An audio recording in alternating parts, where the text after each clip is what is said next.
Tá sé déimhní ag údar as na Gaeltachta le Nuacht TG4. Nach mai ceann go príomhthograí chomóradh an stáit Éirí Amach 1960 réanám gon cháisc. Déir an túdar as an isgur amach sa bhúbhar a oscla for an tonad nó cuairteoirí ag teachan Phiarsaigh go Eanáir.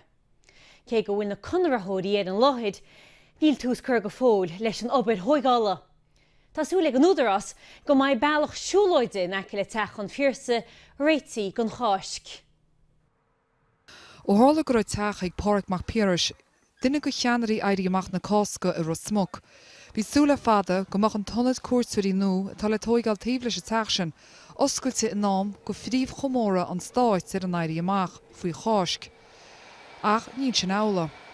Thug an thar stáit Joe McCúla fis an bhí se an nora. Gur súlaige gomach an obair ar an onad nuair as smog ré thart ar aimsin na cásca Fichead.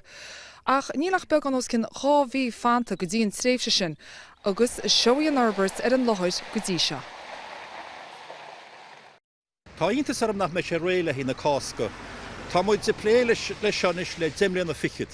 Agus na bhí me héanaar bhhair an údráis bhí cuite go na idirnan sin a plé leis agus choirín cín. Ach ní bheith is cosúla níos.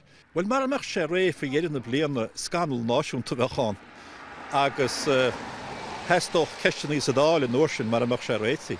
Ach tásúlam go méid.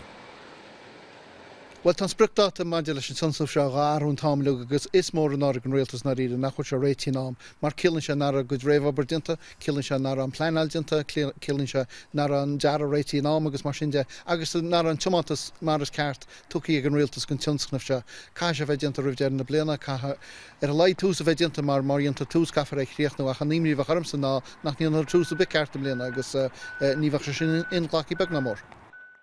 I bhráid is a rinne rion na Gaeltachta inniuh, dúrú go bhfuil siad muí nach go méid an tonad cuairteoirí críochnaí faoi dhearbhí bheanfóbhairs na bliana seo. Dhéimhne údarás na Gaeltachta go bhfuil an obair almhócháin dinta ar thaobh an ionaid, agus go gurthar tús leis an obair thógála in teachtain se thugainn. Déir an túdarás chomá go bhfuil súla acu go méid slí siúlóide taobh le teach a Phiarsaigh réití faoi cháisc.